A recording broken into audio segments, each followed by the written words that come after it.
Hello दोस्तों, सभी को राम राम। जय श्री कृष्णा, जय बजरंगबली, जय माता दी। जैसे कि आपको पता चली गया होगा कि आज अपन नई क्लास लेके आए हैं। ठीक है, पशुपालन की, यानी कि एनिमल हस्बेंड्री। जो तैयारी कर रहे हैं एग्रीकल्चर डिपार्टमेंट से संबंधित कोई भी तैयारी अगर आप कर रहे हो, विशेषकर ये जो कोर्स में लेके आया हूँ ये पशु परिचर के लिए है। लेकिन अगर कोई सुपरवाइज़र की तैयारी भी कर रहा है तो उसके लिए भी ये ठीक है। लेकिन अगर अपन किसी एक की बात करें तो ये विशेषकर पशु परिचरों के लिए है। ठीक है, और पूरा सिलेबस मैं करवाऊँगा। ऐसा नहीं कि कहीं से भी उठा के दे दिया, कुछ भी दे दिया, ऐसा बिल्कुल भी नहीं है दोस्तों। आपको वही चीज़ इस चैनल में पढ़ाई जाएगी, वही थ्योरी आपको दी जाएगी जो ऑथेंटिक है। ठीक है, जिसको मान्यता प्राप्त है।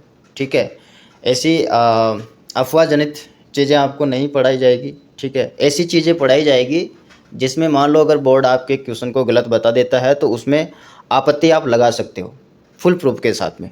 ठीक है, तो ऑथेंटिक चीज़ पढ़ाऊँगा। और बिल्कुल भी दिमाग में ये चीज़ मत लाना कि क्या पता नया चैनल है, आज पहली बार देख रहे हैं, क्या पता ऑथेंटिक है कि नहीं है। तो ये मेरा पूरा 100% दावा है। ठीक है, और शायद मैं यही कहूँगा कि आप देखो, दिसंबर में एक नया अपडेट आया है इसमें पशुपालन में। ठीक है, आपको पता होना चाहिए ये चीज़। नया अपडेट क्या आया है? तो नया अपडेट ये है कि दिसंबर 2023 तक जो नस्लें हैं अपने पशुपालन में, वो नस्लें 212 थी।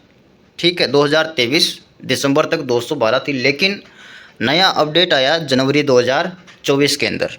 तो नए अपडेट के अनुसार अभी कितनी फसलें हो गई टोटल, अभी टोटल नस्लें 220 हो गई दोस्तों। कितने? 220। ये जनवरी 01/2024 की 2024 का आंकड़ा है। ठीक है, तो 220 हो गई, पहले थी 212। ये कब थी? 2023 के अनुसार। ठीक है, तो ये चीज़ें आप अगर 2023 का अगर कोई भी वीडियो है ना तो आप उसको मत देखिए। ठीक है, नहीं तो आप क्या कि इसमें डिसमिस हो जाएगा मामला। मैं फिर से कह रहा हूँ, बिल्कुल ऑथेंटिक चीज़ें हैं, बिल्कुल ऑथेंटिक जो मैटर हैं इसमें। ठीक है, किसी को अगर डाउट हो तो आप मिलान कर लेना। ठीक है, आज मैं बेसिक बात ही करूँगा और सामान्य चीज़ ही आपको बताऊँगा। ठीक है, नस्लों की बात अपन आगे करेंगे। ये आज मैं शुरुआत से बता रहा हूँ कि कैसे क्या हुआ है। ठीक है, तो ये चीज़ें कई आंकड़ों में चेंजेस हुआ है। तो आप लोग नई क्लास देखें जो कि अभी तुरंत हाल ही में 1-2 महीने में डली हो। ठीक है, तो वही क्लास आप देखें, क्योंकि अभी जून का महीना चल रहा है। ठीक है, और जनवरी में अपडेट आया था, यानी कि 4-5 महीने पहले अपडेट हुआ है चीज़ों में। तो इस वजह से आप पुरानी क्लासें नहीं देखें, मेरा यही कहना है। नई क्लासें देखो, ज़रूरी नहीं है कि आप मेरी क्लास देखो, कोई भी क्लास देखो, लेकिन नहीं देखो। ठीक है, जो अभी अब जो पढ़ा रहे हैं आपको, लाइव पढ़ा रहे हैं या कैसे पढ़ा रहे हैं, जहाँ भी आप पढ़ रहे हो वो अभी का नया डाटा पढ़ो आप। ठीक है, तो आज अपन पशुपालन देखेंगे। ठीक है, पशुपालन की आज अपन ने क्लास स्टार्ट करी है। और मैं कोशिश करूंगा कि ये जो पूरा अपना पशुपालन है, एनिमल हस्बेंड्री, जो कि अपना अटेंडेंस पशु परिचरों के लिए जो भी पूरा कोर्स है, मैं कोशिश यही करूंगा कि ये पूरे मतलब यानी कि अगस्त में, मतलब यूँ मान के चलो कि 20 अगस्त तक मैं कंप्लीट करा दूंगा इसको। कोशिश यही रहेगी अपनी। और इसमें बिल्कुल ऑथेंटिक डाटा ही आपको दूंगा, बिल्कुल फुल प्रूफ के साथ में। और 11वीं और 12वीं की किताब से छांटा हुआ मैटर है, जो कि एनसीईआरटी की बुक है, उसको कोई गलत नहीं ठहरा सकता है। ठीक है, और दूसरी बात, जो डाटा उसमें नहीं है एनसीईआरटी की बुक में, वो डायरेक्ट डिपार्टमेंट से लिया है। ठीक है, गवर्नमेंट सरकार कभी डाटा आंकड़ा गलत नहीं डालती है, गलत नहीं रखती है। ठीक है, अगर इधर उधर किताबों से लेंगे तो वो गलत हो सकता है, लेकिन गवर्नमेंट का डाटा कभी गलत नहीं होता है। ठीक है, तो चलिए शुरुआत करते हैं। आज की क्लास की शुरुआत करने से पहले मैं शुभराम आप सभी का जीएसएम क्लासेज में दिल से हार्दिक अभिनंदन करता हूं।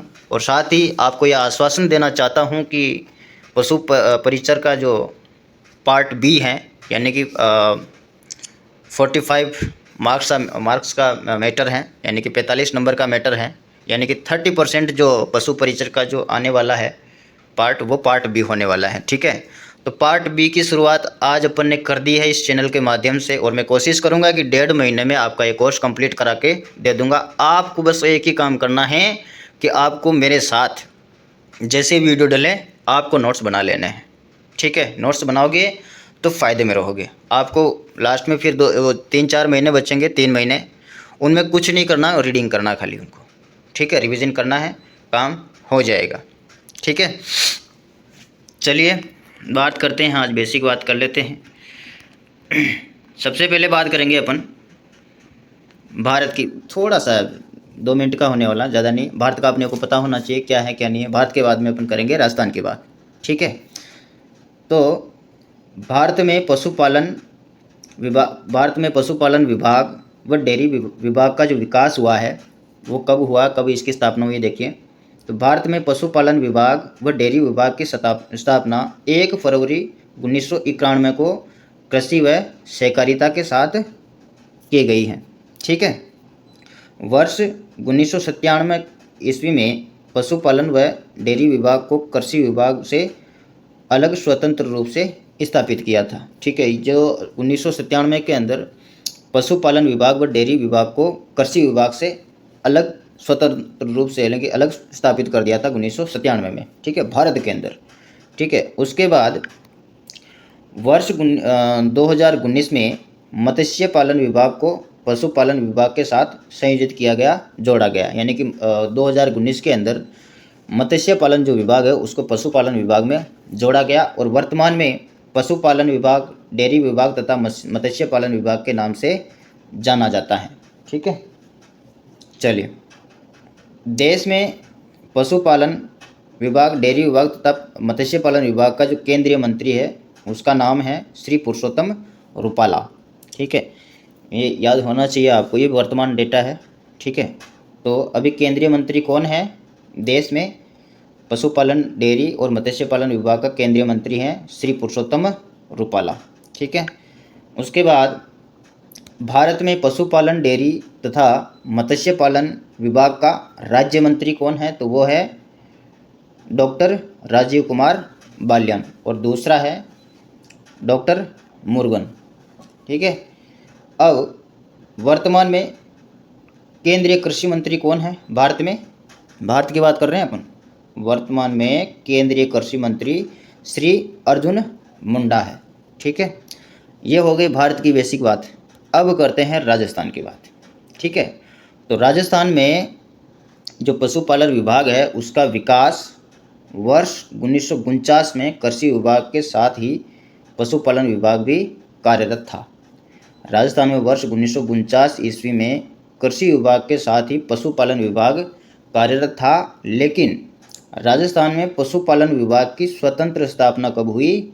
1958 के अंदर, ठीक है। 1949 में तो कृषि विभाग के साथ ही पशुपालन विभाग चलता था, लेकिन पशुपालन विभाग है उसका जो स्वतंत्र रूप से स्थापना हुआ था, उसकी स्वतंत्र रूप से स्थापना कब हुई? 1958 के अंदर, ठीक है। उसके बाद राजस्थान में वर्ष 1984 के अंदर मत्स्य पालन विभाग को पशुपालन व डेयरी विभाग से अलग कर दिया गया था। जो मत्स्य पालन विभाग है उसको पशुपालन व डेयरी विभाग से अलग कर दिया गया था 1984 के अंदर। और हाँ, एक और मैं बात बता देना चाहता हूँ आपको, आपकी पशु परिचर की जो ये वैकेंसी है ये किस विभाग में आती है? कईयों को ऐसा लग रहा होगा कि कृषि विभाग में आती है। भाई साहब, वो कृषि विभाग में नहीं आती है, ठीक है। वो आपके आती है पशुपालन व डेयरी विभाग के अंदर। जो आप पशु परिचर में लग जाओगे ना, तो आपका डिपार्टमेंट जो रहने वाला है वो है पशुपालन व डेयरी विभाग, पशुपालन विभाग या विभाग व डेयरी विभाग, ठीक है। पशु परिचर हूँ, ध्यान से सुन लो, कौन सा विभाग है आपका?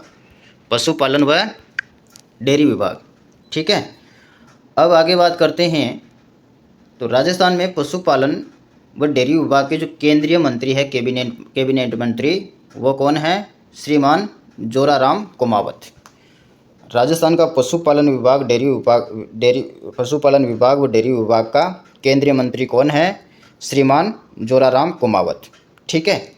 और इसका जो राजस्थान का पशुपालन विभाग, डेयरी विभाग का राज्य मंत्री की अगर बात करें तो राज्य मंत्री है श्रीमान जवाहर सिंह बेडम, ठीक है। ड ढक्कन वाला ड है, बेडम, ठीक है, श्रीमान जवाहर सिंह बेडम। अब आगे बात करें तो कृषि एवं उद्यानिकी कैबिनेट मंत्री कौन है अभी? कृषि एवं उद्यानिकी कैबिनेट मंत्री कौन है? तो वो हैं श्रीमान डॉक्टर किरोड़ी लाल मीणा।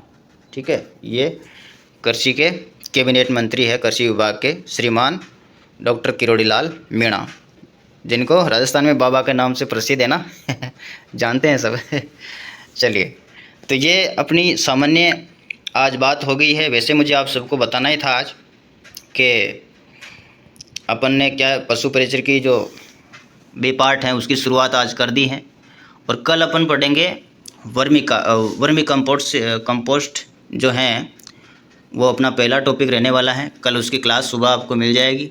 ठीक है, तो आज के लिए इतना ही, और मिलते हैं कल वाली क्लास में वर्मी कंपोस्ट टॉपिक के साथ। ठीक है, चलिए, थैंक यू, जय हिंद, जय भारत, राम राम।